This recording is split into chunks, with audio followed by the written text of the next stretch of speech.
Investment in securities market are subject to market risk. Read all the related documents carefully before invest. नमस्कार मित्रांनो, मी Nitesh Poskar, SEBI registered research analyst. आपलं सगळ्यांचं आपल्या Marathi YouTube चॅनलमध्ये हार्दिक स्वागत करतो. बघा, मार्केटमध्ये कंटिन्युअस एक डाऊनसाइड मोमेंटम नंतर जर आपण बघितलं तर मार्केट एक लोअर लेवलला सपोर्ट घेताना आपल्याला बघायला मिळत आहे. सपोर्ट मी का म्हणत आहे की जर आपण एक रेंज बघितली, मार्केटने जी रेंज फॉलो केली आहे ती जवळपास 24,350 24,360 ह्या लेवलला मार्केट काय करत आहे, कंटिन्युअसली एक सपोर्ट घेण्याचं काम करत आहे. लास्ट 4-5 दिवस जर आपण मार्केटचा ट्रेंड बघितला तर लोअर लेवलला जर आपण बघितलं तर पहिल्या दिवशी म्हणजे 7 ऑगस्टच्या आसपास 24,344, 24,337, 24,347 म्हणजे जवळपास 24,350 या लेवलच्या आसपास मार्केट काय करते, एक सपोर्ट घ्यायचा प्रयत्न करते. आणि मागचे जर 4 दिवस जर आपण अनालाइज केलं तर मार्केट आपल्या प्रिव्हियस लो पॉइंटला काय करत नाहीये, ब्रेक करत नाही. म्हणजे मार्केट थोडं बहुत काय करते, एक बेस फॉर्मेशनची काय करते, तयारी करते.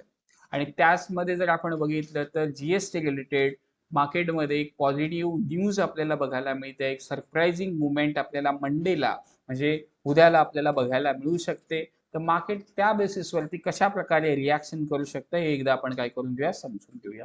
मार्केटमध्ये जर आपण रेजिस्टन्स ड्रॉ करायचा प्रयत्न केला तर पहिला जो रेजिस्टन्स मार्केटमध्ये येईल तो जवळपास 24,800 ते 24,750 म्हणजे ही जी एक रेंज आहे मार्केटसाठी, ती एक रेंज काय करेल, एक रेजिस्टन्सचं काम करेल.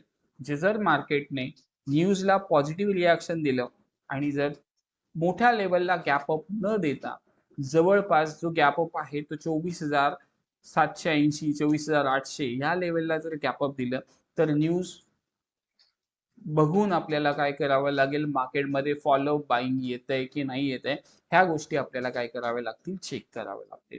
बट मार्केटने जर एक्स्ट्रा ऑर्डिनरी थम्सअप दिला त्या न्यूजला, जीएसटी रिलेटेडची न्यूज आहे, जीएसटी मध्ये रिडक्शनची जी न्यूज आहे, तर मार्केट एक शार्प मुवमेंट काय करू शकतं, अपर रेंजला दाखवू शकतं. आणि जर मार्केटमध्ये येणाऱ्या काळामध्ये ही वाली जी लेवल आहे 25,000, ही लेवल देखील काय होऊ शकते, आपल्याला बघायला मिळू शकते. तर मार्केटमध्ये बघितलं तर पहिला जो रेजिस्टन्स आहे तो 24,800चा रेजिस्टन्स आहे. ह्या लेवलच्या वरती जर मार्केट सस्टेन झालं तर नेक्स्ट लेवल आपल्याला 25,000 ही लेवल आपल्याला काय होऊ शकते, बघायला मिळू शकते. बट 25,000 ह्या लेवलला आपल्याला काय राहावं लागेल, कॉशियस राहावं लागेल, प्रॉफिट बुकिंग वरती फोकस करावं लागेल. मार्केटमध्ये ब्रेकआउट स्ट्रॉंग लेवलला कधी बघायला मिळेल, ज्या वेळेला मार्केट 24,800 ते 25,000 ह्या 200 पॉईंटच्या रेंजमध्ये मार्केटने जर कन्सॉलिडेशन केलं आणि त्यानंतर जर ब्रेकआउट दाखवला तर मार्केट 25,400 ते 25,500 ह्या लेवल पर्यंत काय बघायला मिळू शकतं, आपल्याला एक अपॉर्च्युनिटी अपर रेंजला बघायला मिळू शकते. दुसऱ्या पॉइंटला आपल्याला जर आपण बघितलं तर सपोर्टची जर आपण बघितलं तर सपोर्टमध्ये मार्केटला 24,450 ते 24,500 ही लेवल काय करेल, एक सपोर्टचं काम करेल. जोपर्यंत ही लेवल इंटॅक्ट आहे तोपर्यंत मार्केटमध्ये सेलिंग होणार नाही. मार्केट इथून काय करेल, लोअर लेवल पासून बाईंग बघायला मिळू शकते. 24,450 या लेवलच्या खाली आपल्याला पहिलं जे टार्गेट मिळेल ते 24,350. 24,350च्या जर खाली मार्केट सस्टेन झालं तर 24,450 आपला काय असेल, एक स्टॉप लॉस असेल. आपण प्लॅन करू 24,100 आणि 24,000 ह्या दोन लेवलसाठी आपण काय करू शकतो, प्लॅन करू शकतो. उद्या जर हायर लेवलला स्ट्रॉंग गॅप ऑफ ओपनिंग बघायला मिळाली, फॉर एक्झाम्पल 24,800 असेल किंवा 25,000 ह्या लेवलला जर गॅप ऑफ ओपनिंग बघायला मिळाली तर इथे आपल्याला प्रॉफिट बुकिंग वरतीच काय करायचं आहे, फोकस करायचं आहे. पहिला अटेम्प्ट जो असेल बुल्सचा तो मे बी काय असू शकतो, फेल होऊ शकतो. आपल्याला प्रॉपर अनालिसिस करूनच मार्केटमध्ये काय करायचं आहे, पोझिशन्स बनवायचे. दोन प्रकारे आपण काम करू शकतो. जसं मगाशी म्हटलं 24,800 आणि 25,000 ह्या रेंजचं कन्सॉल्टेशन झालं तर ब्रेकआउट वरती पोझिशन्स बाईंगच्या बनवू शकतो, किंवा 24,700 आणि 24,800 या रेंजमध्ये मार्केटने काय केलं, टाइम स्पेंड केला आणि ब्रेकआउट दाखवला तर 24,800च्या ब्रेकआउट पॉईंटवरती तुम्ही काय करू शकता, बाईंग करू शकता. 24,700 तुमचा काय असेल, एक स्टॉप लॉस असू शकतो. निफ्टी नंतर आपण अनालिसिस करूया बँक निफ्टीचं. बँक निफ्टीमध्ये जर आपण बघितलं तर मार्केटने 55,000च्या आसपास काय घेतलंय बघा, एक स्ट्रॉंग सपोर्ट घेण्याचा प्रयत्न केलाय आणि हायर लेवलला जाऊन काय दिलंय, क्लोजिंग दिलंय. तर मार्केटमध्ये जो पहिला रेजिस्टन्स असेल तो असेल 55,500च्या आसपासचा.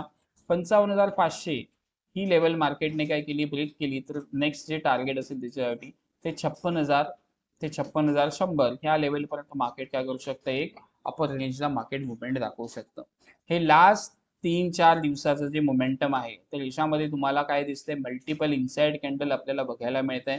या कॅन्डलच्या ब्रेकआउट वरती आपण काय करू शकतो, बाईंग ऑपॉर्च्युनिटीज बघू शकतो. मग हायर लेवलला मार्केट 56,800 57,000 ह्या लेवल्स देखील काय होऊ शकतात, आपल्याला बघायला मिळू शकतात. फक्त आणि फक्त एकच गोष्टीचं आपल्याला लक्ष ठेवायला पाहिजे की मार्केटने 55,000च्या खाली